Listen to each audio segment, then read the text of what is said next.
Hi అండి, welcome to my channel Beena's kitchen and vlogs.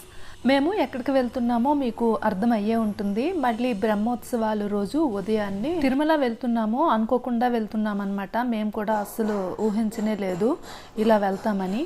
బ్రహ్మోత్సవాలు కదా, తిరుమల అంతా బాగా ఫ్లవర్స్తో డెకరేట్ చేసి చాలా అందంగా ఉంది. మా వారి ఫ్రెండ్ వాళ్ళు ఎంప్లాయీస్ కోటా మీద 6 మెంబర్స్ వెళ్ళాలంట. అయితే వాళ్ళ చుట్టాలు 6 మెంబర్స్కి 4 మెంబర్సే వచ్చారు. అయితే మిగతా ఇద్దరికి ఎవరు లేరు, మీరు వెళ్తారా అని మా వారికి అడిగారనమాట. అడిగితే మా వారు వెళ్తామని చెప్పారు. అందుకని అనుకోకుండా ఇలా వెళ్ళాము. బ్రహ్మోత్సవాలు ముందు రోజు నైటే ఈ విషయం తెలిసిందనమాట. తెలియగానే ఇంకా బయలుదేరి వెళ్ళాము. టీటీడీ ఎంప్లాయీస్కి సుపదం క్యూ లైన్లోంచి అలో ఇస్తారు, కానీ బ్రహ్మోత్సవాల టైం కదా, అందుకని సుపదం క్యూ లైన్లు అయితే ఆఫ్ చేసేసారు. వీటికి వేరేగా క్యూ లైన్ అయితే ఏర్పాటు చేశారనమాట. మా వారి ఫ్రెండ్ వాళ్ళ రిలేషను నా వెనుకున్నారు కదా, వాళ్ళే అనమాట, వైఫ్ అండ్ హస్బెండ్. ఇంకో పక్క పింక్ సారీలో ఉన్నారు ఆవిడ, వాళ్ళ అబ్బాయి. శ్రీరంగం నుంచి వైఫ్ అండ్ హస్బెండ్ అయితే వచ్చారు. ఇంకో పింక్ కలర్ సారీలో ఉన్న ఆవిడ వాళ్ళు చెన్నై నుంచి వచ్చారనమాట. మేము రాంబగీచా విశ్రాంతి భవనం పక్క నుంచి వెళ్తున్నాము.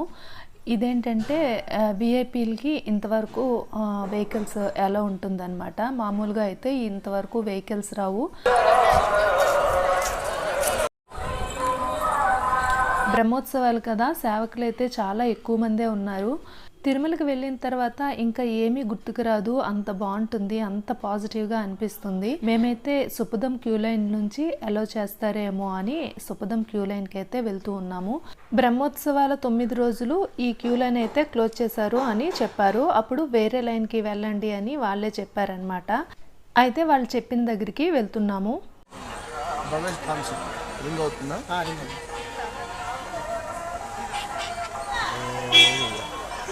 స్వామి నామాలు పెట్టే ఈ బొట్టు అయితే మామూలుగా 10 రూపాయలు అయితే తీసుకుంటారు, కానీ వీళ్ళు సేవలో భాగంగా అందరికీ ఫ్రీగా పెడుతూ ఉన్నారనమాట. 10 గంటలకి మేము వెళ్ళే క్యూ లైన్ అయితే ఓపెన్ చేస్తాము అని చెప్పారు. అయితే 10 గంటలైంది, మేము క్యూ లైన్ దగ్గరికి వచ్చాము. ఇక్కడ 2-3 దగ్గరలో అయితే స్ట్రిక్ట్గా చెక్ చేసి అప్పుడు విడిచిపెట్టారు.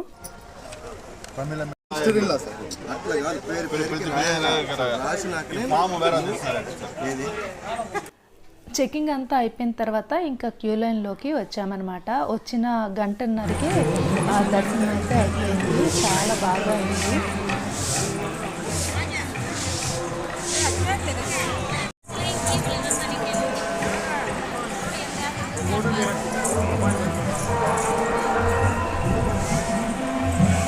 పది గంటలకి క్యూ లైన్కి వెళ్తే 11:30 కల్లా ఇంకా బయటికి వచ్చేసాము. వచ్చిన తర్వాత వెంగమాంబ దగ్గరికి వెళ్ళి అన్నప్రసాదాన్ని తీసుకొని ఇంకా బయటకు వచ్చేసాము. అప్పటికే మా వారికి ఆఫీస్ నుంచి ఫోన్ కాల్స్ వస్తున్నాయన్నమాట. పూలతో డెకరేషన్ అయితే చాలా బాగా చేశారు. శ్రీవారి బ్రహ్మోత్సవాలు శంకుచక్రనామాలు పువ్వులతోనే చేశారు. చాలా బాగుందన్నమాట.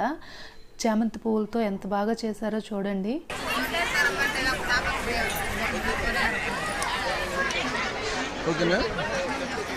శ్రీవారి గుడి పక్కనే కోనేరు దగ్గర ఇది ఉందన్నమాట.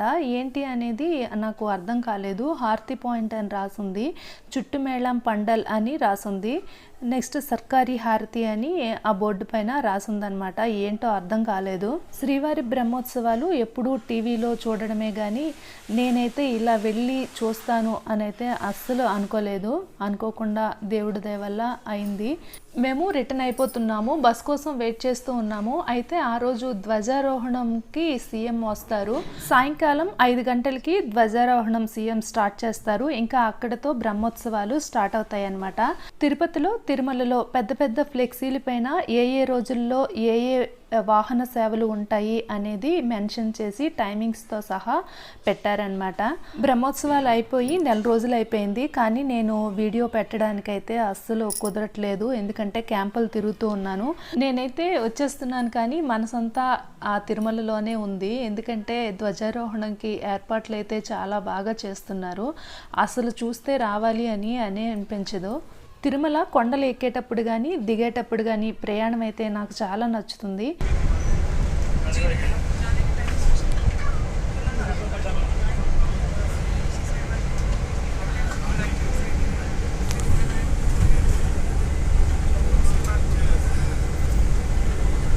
కొండంతా మలుపులు తిరుగుతూ వెళ్తుంది ఏ వెహికల్ అయినా. అయితే డ్రైవింగ్ చేసేవాళ్ళు ఎంత కేర్ఫుల్గా ఉండాలో అని నాకైతే అనిపిస్తుంది.